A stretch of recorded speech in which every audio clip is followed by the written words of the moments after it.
दशरथपुर उच्चतर प्राथमिक विद्यालय अध्यक्ष डॉ कारुचरण मिश्र अवसरकालीन संबर्धना।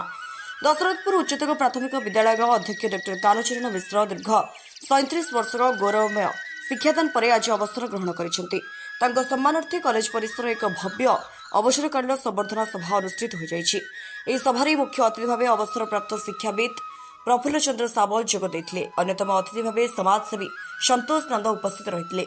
सम्मानित अतिथि रूपे अवसरप्राप्त शिक्षाविद डॉ विजय मोहन राय, दशरथपुर उच्च विद्यालय प्रधान शिक्षक रजनीकांत मलिक, अवसरप्राप्त शिक्षाविद डॉ अक्षय कुमार पंडा, समाजसेवी अंजन प्रसाद राय, पार्थसारथी मलिक और गिरीश मिश्र प्रमुख मंचासीन रही।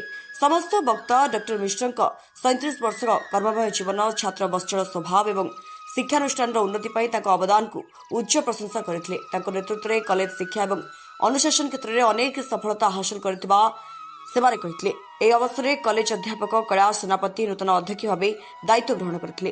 कार्यक्रम परिचालन कॉलेज कर्मचारी सहयोग करथिले। शेष में डॉ कानुचरण मिश्र को मानपत्र और उपढौकन दे विदाय संबर्धना दी जायथिला। मु डॉक्टर कानुचरण मिश्र एई कॉलेज प्राक्तन अध्यक्ष, गत काली पर्यंत अध्यक्ष थिली। आज मते पिला माने एवं समस्त वरिष्ठ नागरिक, ये अंचल बुद्धिजीवी, सांबादिक बंधुगण एवं ये अनुष्ठान प्राण प्रतिष्ठा प्रफुल्ल चंद्र सामल, मोर समस्त सहकर्मी समस्ते मते उच्छ्वसित संबर्धना दौथबारु मु समस्त पाखरे निश्चित कृतज्ञता प्रकाश करुची।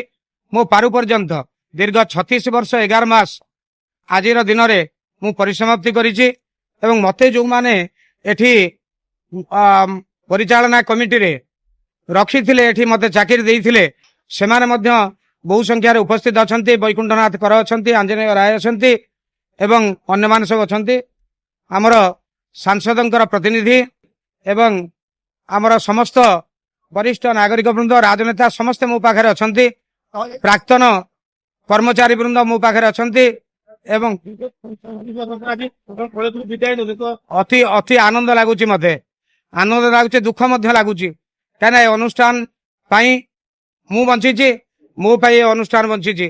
किछि दिन धरी की आमे एठी काम करिसंती, काम करिवा सहित आमे जहा सब करिसंती से सब होची भगवान का आशीर्वाद एवं ए अनुष्ठान दीर्घजीवी हो, बहु आगु जाऊ एवं गार जो माटी गोड़ी पानी पत्थर सहित संपूर्ण भाव में जड़ित तार उन्नति कामना करुची। पिला मानक आशीर्वाद करुची, मोर गुरुजन मानक आशीर्वाद भिक्षा करुची।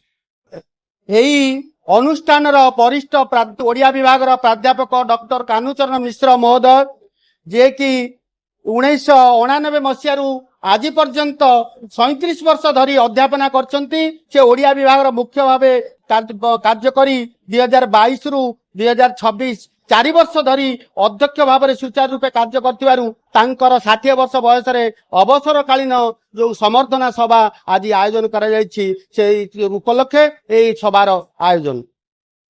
Dasharathpur +2 higher secondary school principal doctor Kanucharan Mishra अवसरकालीन महासमावेश अनुष्ठित होता एवं एथिरे मते अतिथि भाव डाकी एठी जेभली भाव अध्यापक डॉक्टर मिश्र महोदय को रास्तारू छात्र छात्री माने एवं तांकर समस्त कर्मचारी, अध्यापक अध्यापिका वृंद माने एवं स्थानीय बुद्धिजीवी माने जेभली भाव में पाछोटी आनिले रास्तारू महाविद्यालय परिसर मध्य को एवं जेभली भाव में एक सौहार्दपूर्ण वातावरण भितर, एक भावपूर्ण परिवेश भितर जेभली भाव में अवसरकालीन सभाटी करा जायछि, ता निश्चित भाव में हृदयस्पर्शी, मर्मस्पर्शी एवं यह होछि तांको पई बड़ अवदान एवं बड़ पुरस्कार। दीर्घ 37 वर्ष से महाविद्यालय निजर जीवन को उत्सर्ग करिसेंति एवं प्रत्येक घात प्रतिघात भितर से तांकर अध्यापना पाखरु अध्यक्ष पर्यंत एटी कार्य तुलाइचंती एवं आज मु देखुतुली जेभली भाव तांको प्रति समस्तंकर थिला सम्मान एवं भावपूर्ण तांको प्रति जो सम्मान थिला, जो तांको प्रति जो थिला आवेग, से आवेग परिलक्षित होता से केते परिमाण ये लोकों सहित मिशिचंती, महाविद्यालय उन्नति रे निजको सारथी करिसंती एवं किभली भाव में छात्र छात्री ठारू समस्त स्टाफ सहित किभली भाव में मिशिचंती ताहा आज परिलक्षित होइछि एवं प्रमाण होइछि। मु भाबुछि एभली भाव में जदि समस्त कर्मचारी तांकर जीवन भितर तांकर जो सरकारी कार्यकाल भितर जदि एभली भाव में काम करिवे ता निश्चित भाव में से सबु जगार पूज्य हेबे एवं आज कानुसार ए अंचल पई एक उदाहरण हेई आमको उदाहरण देइचंती एवं एक उदाहरण हेई रहिबे ए विश्वास, ए आशा मोर अछि। ଦଶରଥପୁର ଅକ୍ଷୟ ପରିଡ଼ାଙ୍କ ରିପୋର୍ଟ ସ୍ୱତନ୍ତ୍ର ଓଡ଼ିଶା ଲାଇଭ୍।